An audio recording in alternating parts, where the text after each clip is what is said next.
I'd like to tell you about the strangest secret in the world. Not long ago, Albert Schweitzer, the great doctor and Nobel Prize winner, was being interviewed in London, and a reporter asked him, "Doctor, what's wrong with men today?" The great doctor was silent a moment, and then he said, "Men simply don't think." And it's about this that I want to talk with you. We live today in a golden age. This is an era that man has looked forward, dreamed of, and worked toward for thousands of years. But since it's here, we pretty well take it for granted. We in America are particularly fortunate to live in the richest land that ever existed on the face of the earth, a land of abundant opportunity for everyone. But do you know what happens? Let's take 100 men who start even at the age of 25. Do you have any idea what will happen to those men by the time they're 65? These 100 men who all start even at the age of 25 believe they're going to be successful. If you asked any one of these men if he wanted to be a success, he'd tell you that he did. And you'd notice that he was eager toward life, that there was a certain sparkle to his eye, an erectness to his carriage, and life seemed like a pretty interesting adventure to him. But by the time they're 65, 1 will be rich, 4 will be financially independent, 5 will still be working, 54 will be broke. Now think a moment. Out of the 100, only 5 make the grade. Why do so many fail? What has happened to the sparkle that was there when they were 25? What's become of the dreams, the hopes, the plans? And why is there such a large disparity between what these men intended to do and what they actually accomplished? When we say about 5% achieve success, we have to define success. And here's the definition. Success is the progressive realization of a worthy ideal. If a man is working toward a predetermined goal and knows where he's going, that man is a success. If he's not doing that, he's a failure. Success is the progressive realization of a worthy ideal. Rollo May, the distinguished psychiatrist, wrote a wonderful book called Man's Search for Himself. And in this book he says, "The opposite of courage in our society is not cowardice, it is conformity." And there you have the trouble today. It's conformity. People acting like everyone else, without knowing why, without knowing where they're going. Now think of it. In America right now, there are over 14 million people 65 years of age and over, and about 13 million of these 14 million are broke. They're dependent on someone else for life's necessities. Now, we learn to read by the time we're 7. We learn to make a living by the time we're 25. Usually, by that time, we're not only making a living, we're supporting a family. And yet, by the time we're 65, we haven't learned how to become financially independent in the richest land that has ever been known. Why? We conform. And the trouble is that we're acting like the wrong percentage group, the 95% who don't succeed. Now, why do these people conform? Well, they don't know, really. These people believe that their lives are shaped by circumstances, by things that happen to them, by exterior forces. They're outer-directed people. A survey was made one time that covered a lot of men, working men, and these men were asked this question: why do you work? Why do you get up in the morning? 19 out of 20 had no idea. If you ask them, they'll say, everyone goes to work in the morning. And that's the reason they do it, because everyone else is doing it. Now let's get back to our definition of success. Who succeeds? The only man who succeeds is the man who is progressively realizing a worthy ideal. He's the man who says, I'm going to become this, and then begins to work toward that goal. I'll tell you who the successful people are. A success is the school teacher who's teaching school because that's what she wanted to do. The success is the woman who's a wife and mother because she wanted to become a wife and mother and is doing a good job of it. The success is the man who runs the corner gas station because that's what he wanted to do. The success is the successful salesman who wants to become a top-notch salesman and grow and build with his organization. A success is anyone who is doing deliberately a predetermined job because that's what he decided to do deliberately. But only 1 out of 20 does that. That's why today there isn't really any competition, unless we make it for ourselves. Instead of competing, all we have to do is create. Now, for 20 years, I looked for the key which would determine what would happen to a human being. Was there a key, I wanted to know, which would make the future a promise that we could foretell to a large extent? Was there a key that would guarantee a person's becoming successful if he only knew about it and knew how to use it? Well, there is such a key, and I've found it. Have you ever wondered why so many men work so hard and honestly without ever achieving anything in particular, and others don't seem to work hard and yet seem to get everything? They have the magic touch. You've heard them say that about someone. Everything he touches turns to gold. And have you ever noticed that a man who becomes successful tends to continue to become successful, and on the other hand, have you noticed how a man who is a failure tends to continue to fail? It's because of goals. Some of us have them, some don't. People with goals succeed because they know where they're going. Now think of a ship leaving a harbor, and think of it with the complete voyage mapped out and planned. The captain and crew know exactly where it's going and how long it will take. It has a definite goal. 9,999 times out of 10,000 it will get to where it started out to get. Now let's take another ship, just like the first, only let's not put a crew on it, or a captain at the helm.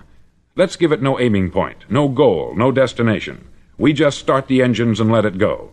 I think you'll agree with me that if it gets out of the harbor at all, it will either sink or wind up on some deserted beach a derelict.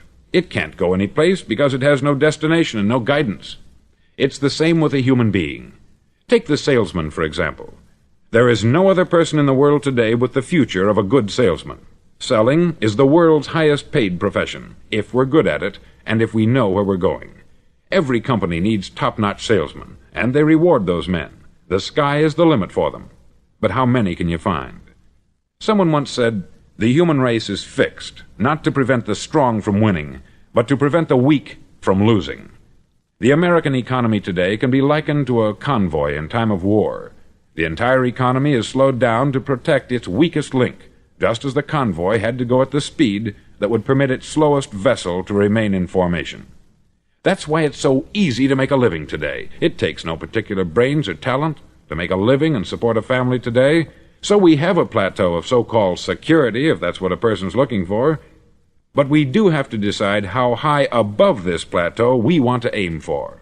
Now let's get back to the strangest secret in the world, the story that I wanted to tell you today. Why do men with goals succeed in life, and men without them fail? Well, let me tell you something which, if you really understand it, will alter your life immediately. If you understand completely what I'm going to tell you from this moment on, your life will never be the same again. You'll suddenly find that good luck just seems to be attracted to you. The things you want just seem to fall in line. And from now on, you won't have the problems, the worries, the gnawing lump of anxiety that perhaps you've experienced before. Doubt, fear, well, they'll be things of the past. Here's the key to success, and the key to failure. We become what we think about. Now let me say that again. We become what we think about. Throughout all history, the great wise men and teachers, philosophers and prophets have disagreed with one another on many different things. It is only on this one point that they are in complete and unanimous agreement. Listen to what Marcus Aurelius, the great Roman emperor, said. He said, "A man's life is what his thoughts make of it." Disraeli said this, "Everything comes if a man will only wait. I have brought myself by long meditation to the conviction that a human being with a settled purpose must accomplish it, and that nothing can resist a will that will stake even existence for its fulfillment." Ralph Waldo Emerson said this, "A man is what he thinks about all day long." William James said, "The greatest discovery of my generation is that human beings can alter their lives by altering their attitudes of mind." And he also said, "We need only in cold blood act as if the thing in question were real, and it will become infallibly real by growing into such a connection with our life that it will become real. It will become so knit with habit and emotion that our interest in it will be those which characterize belief." He also said this, "If you only care enough for a result, you will almost certainly attain it. If you wish to be rich, you will be rich. If you wish to be learned, you will be learned. If you wish to be good, you will be good. Only you must then really wish these things, and wish them exclusively, and not wish at the same time 100 other incompatible things just as strongly." In the Bible you read, in Mark 9:23, "If thou canst believe, all things are possible to him that believeth." Dr. Norman Vincent Peale said this, "This is one of the greatest laws in the universe. Fervently do I wish I had discovered it as a very young man. It dawned upon me much later in life, and I've found it to be one of the greatest, if not my greatest discovery, outside of my relationship to God. And the great law, briefly and simply stated, is that if you think in negative terms, you'll get negative results. If you think in positive terms, you will achieve positive results. That is the simple fact which is at the basis of an astonishing law of prosperity and success. In 3 words, believe and succeed. William Shakespeare put it this way: "Our doubts are traitors, and make us lose the good we oft might win, by fearing to attempt." George Bernard Shaw said, "People are always blaming their circumstances for what they are. I don't believe in circumstances. The people who get on in this world are the people who get up and look for the circumstances they want, and if they can't find them, make them." Well, it's pretty apparent, isn't it? And every person who discovered this for a while believed that he was the first one to work it out. We become what we think about. Now, it stands to reason that a person who's thinking about a concrete and worthwhile goal is going to reach it, because that's what he's thinking about. And we become what we think about. Conversely, the man who has no goal, who doesn't know where he's going, and whose thoughts must therefore be thoughts of confusion and anxiety and fear and worry, becomes what he thinks about. His life becomes one of frustration, fear, anxiety, and worry. And if he thinks about nothing, he becomes nothing. Now, how does it work? Why do we become what we think about? Well, I'll tell you how it works as far as we know. Now, to do this, I want to tell you about a situation that parallels the human mind. Suppose a farmer has some land, and it's good, fertile land. Now, the land gives the farmer a choice. He may plant in that land whatever he chooses. The land doesn't care. It's up to the farmer to make the decision. Now, remember, we're comparing the human mind with the land, because the mind, like the land, doesn't care what you plant in it. It will return what you plant, but it doesn't care what you plant. Now, let's say that the farmer has 2 seeds in his hand. One is a seed of corn, the other is nightshade, a deadly poison.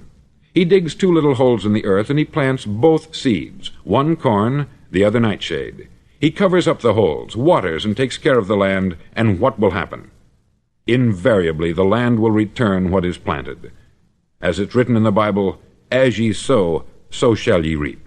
Remember, the land doesn't care. It will return poison in just as wonderful abundance as it will corn. So up come the 2 plants, one corn, one poison. Now, the human mind is far more fertile, far more incredible and mysterious than the land, but it works the same way. It doesn't care what we plant. Success, failure. A concrete worthwhile goal, or confusion, misunderstanding, fear, anxiety, and so on. But what we plant, it will return to us. You see, the human mind is the last great unexplored continent on the earth. It contains riches beyond our wildest dreams. It will return anything we want to plant. Now, you might say, well, if that's true, why don't people use their minds more? Well, I think they've figured out an answer to that, too.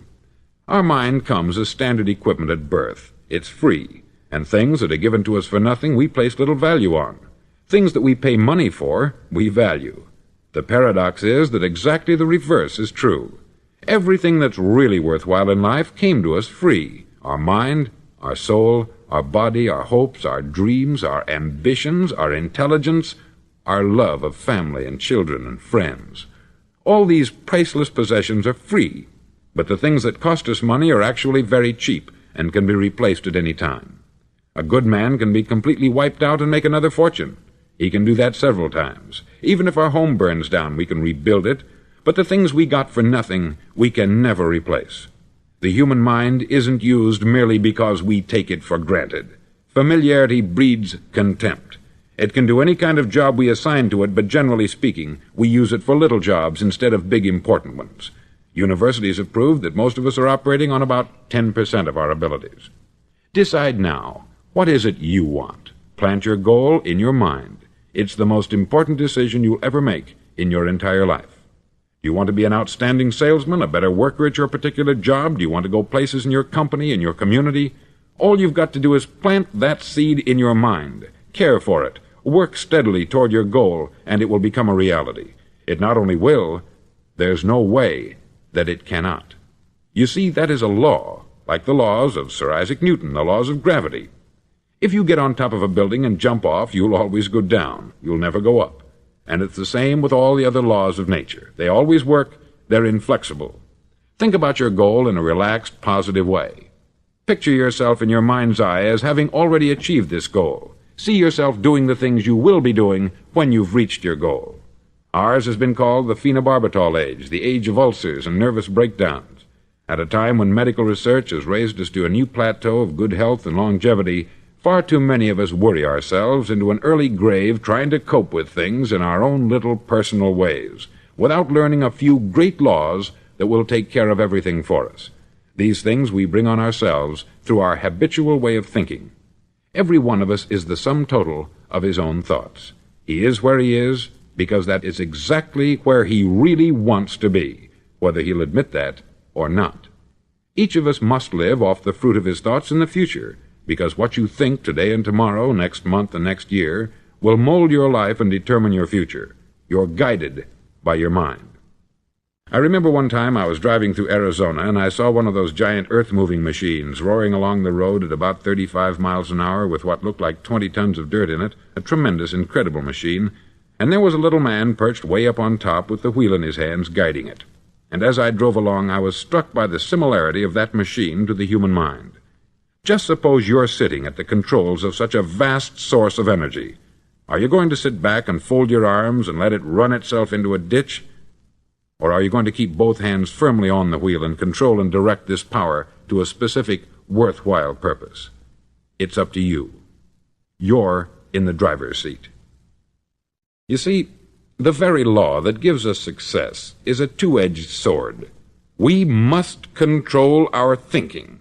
The same rule that can lead a man to a life of success, wealth, happiness, and all the things he's ever dreamed of for himself and his family, that very same law can lead him into the gutter. It's all in how he uses it, for good or for bad. This is the strangest secret in the world. Now, why do I say it's strange, and why do I call it a secret? Actually, it isn't a secret at all. It was first promulgated by some of the earliest wise men, and it appears again and again throughout the Bible. But very few people have learned it, understand it. That's why it's strange, and why, for some equally strange reason, it virtually remains a secret. I believe that you could go out and walk down the main street of your town and ask one man after another what the secret of success is, and you probably wouldn't run into one man in a month who could tell you. Now, this information is enormously valuable to us, if we really understand it and apply it. It's valuable to us not only for our own lives, but the lives of those around us, our family, employees, associates, and friends. Life should be an exciting adventure. It should never be a bore. A man should live fully, be alive. He should be glad to get out of bed in the morning. He should be doing a job he likes to do because he does it well. One time I heard Grove Patterson make a speech, the editor-in-chief of the Toledo Daily Blade, and as he concluded his speech, he said something that I've never forgotten. He said something like this: "My years in the newspaper business have convinced me of several things, among them that people are basically good, and that we came from someplace, and we're going someplace. So we should make our time here an exciting adventure. The architect of the universe didn't build a stairway leading nowhere." And the greatest teacher of all, the carpenter from the plains of Galilee, gave us the secret time and time again. "As ye believe, so shall it be done unto you." I've explained the strangest secret in the world and how it works. Now I want to explain how you can prove to yourself the enormous returns possible in your own life by putting this secret to a practical test. I want you to make a test that will last 30 days. Now, it isn't going to be easy. If you'll give it a good try, it will completely change your life for the better. Back in the 17th century, Sir Isaac Newton, the English mathematician and natural philosopher, gave us some natural laws of physics which apply as much to human beings as they do to the movement of bodies in the universe. Now, one of these laws is that for every action there is an equal and opposite reaction. Simply stated, as it applies to you and me, it means we can achieve nothing without paying the price. The results of your 30-day experiment will be in direct proportion to the effort you put forth. To be a doctor, you must pay the price of long years of difficult study. to be successful in selling, and remember that each of us succeeds to the extent of his ability to sell, selling our families on our ideas, selling education in schools, selling our children on the advantages of living the good and honest life, selling our associates and employees on the importance of being exceptional people, to, of course, the profession of selling itself. But to be successful in selling our way to the good life, we must be willing to pay the price. Now, what is that price? Well, it's many things. First, it's understanding emotionally, as well as intellectually, that we literally become what we think about, that we must control our thoughts if we're to control our lives. It's understanding fully that, as ye sow, so shall ye reap. Secondly, it's cutting away all the fetters from the mind and permitting it to soar as it was divinely designed to do. It's the realization that your limitations are self-imposed, and that the opportunities for you today are enormous beyond belief. It's rising above narrow-minded pettiness and prejudice. Thirdly, to use all your courage to force yourself to think positively on your own problem, to set a definite and clearly defined goal for yourself, to let your marvelous mind think about your goal from all possible angles, to let your imagination speculate freely upon many different possible solutions, to refuse to believe there are any circumstances sufficiently strong to defeat you in the accomplishment of your purpose, to act promptly and decisively when your course is clear, and to keep constantly aware of the fact that you are, at this moment, standing in the middle of your own acre of diamonds, as Russell Conwell used to point out. Fourth, save at least 10% of what you earn. It's also remembering that no matter what your present job, it has enormous possibilities if you're willing to pay the price. Now let's just go over the important points in the price each of us must pay to achieve the wonderful life that can be ours. It is, of course, worth any price. 1. You will become what you think about. 2. Remember the word imagination. Let your mind soar. 3. Courage. Concentrate on your goal every day. 4. Save 10% of what you earn. And action. Ideas are worthless unless we act on them. Now I'll try to outline the 30-day test I want you to make. Now keep in mind that you have nothing to lose by making this test, and everything you could possibly want to gain. There are two things that may be said of everyone. Each of us wants something, and each of us is afraid of something. I want you to write on a card what it is you want more than anything else. It may be more money. Perhaps you'd like to double your income or make a specific amount of money. It may be a beautiful home. It may be success at your job. It may be a particular position in life. It could be a more harmonious family. Each of us wants something. Write down on your card specifically what it is that you want. Make sure it's a single goal and clearly defined. You needn't show it to anyone, but carry it with you so that you can look at it several times a day. Think about it in a cheerful, relaxed, positive way each morning when you get up, and immediately you have something to work for, something to get out of bed for, something to live for. Look at it every chance you get during the day and just before going to bed at night. As you look at it, remember that you must become what you think about, and since you're thinking about your goal, you realize that soon it will be yours. In fact, it's yours really the moment you write it down and begin to think about it. Look at the abundance all around you as you go about your daily business. You have as much right to this abundance as any other living creature. It's yours for the asking. Now we come to the difficult part. Difficult because it means the formation of what is probably a brand new habit, and new habits are not easily formed. Once formed, however, it'll follow you for the rest of your life. Stop thinking about what it is you fear. Each time a fearful or negative thought comes into your consciousness, replace it with a mental picture of your positive and worthwhile goal. There will come times when you will feel like giving up. It's easier for a human being to think negatively than positively. That's why only 5% is successful. You must begin now to place yourself in that group. For 30 days you must take control of your mind. It will think only about what you permit it to think. Each day for this 30-day test, do more than you have to do. In addition to maintaining a cheerful, positive outlook, give of yourself more than you've ever done before. Do this knowing that your returns in life must be in direct proportion to what you give. The moment you decide on a goal to work toward, you're immediately a successful person. You're then in that rare and successful category of people who know where they're going. Out of every 100 people, you belong to the top 5. Don't concern yourself too much with how you're going to achieve your goal. Leave that completely to a power greater than yourself. All you have to do is know where you're going. The answers will come to you of their own accord. Remember these words from the Sermon on the Mount, and remember them well. Keep them constantly before you this month of your test. Ask, and it shall be given you. Seek, and ye shall find. Knock, and it shall be opened unto you. For every one that asketh receiveth, and he that seeketh findeth, and to him that knocketh it shall be opened. It's as marvelous and as simple as that.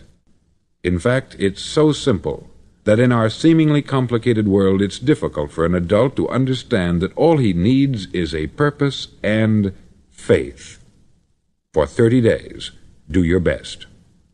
If you're a salesman, go at it as you've never done before, not in hectic fashion, but with the calm, cheerful assurance that time well spent will give you the abundance in return you deserve and want. No matter what your job, do it as you've never done it before for 30 days.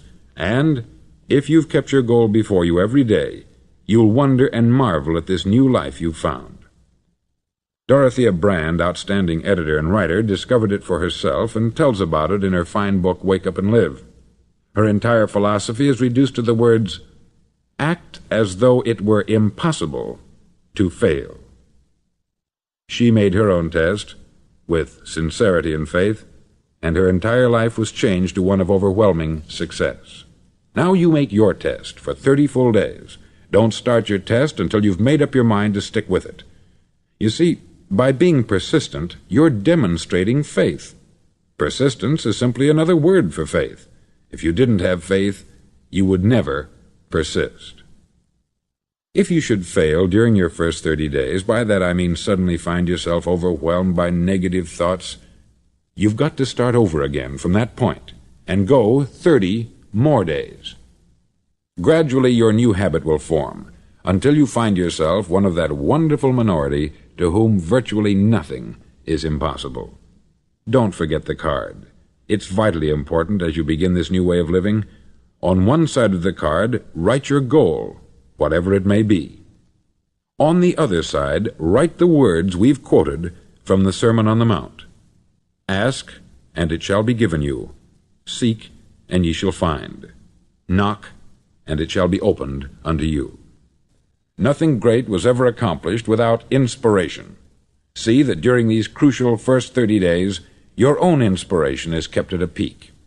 Above all, don't worry. Worry brings fear, and fear is crippling. The only thing that can cause you to worry during your test is trying to do it all yourself. Know that all you have to do is hold your goal before you. Everything else will take care of itself. Remember also to keep calm and cheerful. Don't let petty things annoy you and get you off course. Now, since making this test is difficult, some may say, well, why should I bother? Well, look at the alternative. No one wants to be a failure. No one really wants to be a mediocre individual. No one wants a life constantly filled with worry, fear, and frustration. Therefore, remember that you must reap that which you sow. If you sow negative thoughts, your life will be filled with negative things. If you sow positive thoughts, your life will be cheerful, successful, and positive. Now, gradually, you will have a tendency to forget what you've heard on this record. Play it often. Keep reminding yourself of what you must do to form this new habit. Gather your whole family about and listen to what's been said here at regular intervals.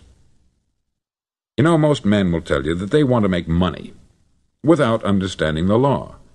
The only people who make money work in the mint. The rest of us must earn money.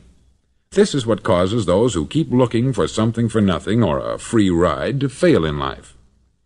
The only way to earn money is by providing people with services or products which are needed and useful. We exchange our product or service for the other man's money. Therefore, the law is that our financial return will be in direct proportion to our service. Success is not the result of making money. Making money is the result of success, and success is in direct proportion to our service.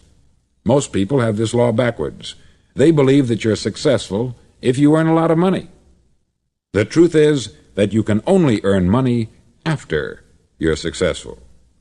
It's like the story of the man who sat in front of the stove and said to it, "Give me heat, and then I'll add the wood." How many men and women do you know, or do you suppose there are today, who take the same attitude toward life? There are millions. We've got to put the fuel in before we can expect heat. Likewise, we've got to be of service first before we can expect money. Don't concern yourself with the money. Be of service. Build, work, dream, create. Do this, and you'll find there's no limit to the prosperity and abundance that will come to you. Prosperity is founded upon a law of mutual exchange. Any person who contributes to prosperity must prosper in turn himself. Sometimes the return will not come from those you serve, but it must come to you from someplace, for that is the law. For every action there is an equal and opposite reaction. As you go daily through your 30-day test period, remember that your success will always be measured by the quality and quantity of service you render, and money is a yardstick for measuring this service. No man can get rich himself unless he enriches others. There are no exceptions to a law. You can drive down any street in America and from your car estimate the service that's being rendered by the people living on that street. Had you ever thought of this yardstick before? It's interesting. Some, like ministers and priests and other devoted people, measure their returns in the realm of the spiritual, but again, their returns are equal to their service. Once this law is fully understood, any thinking person can tell his own fortune.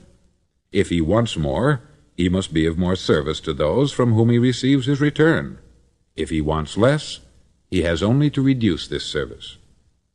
This is the price you must pay for what you want.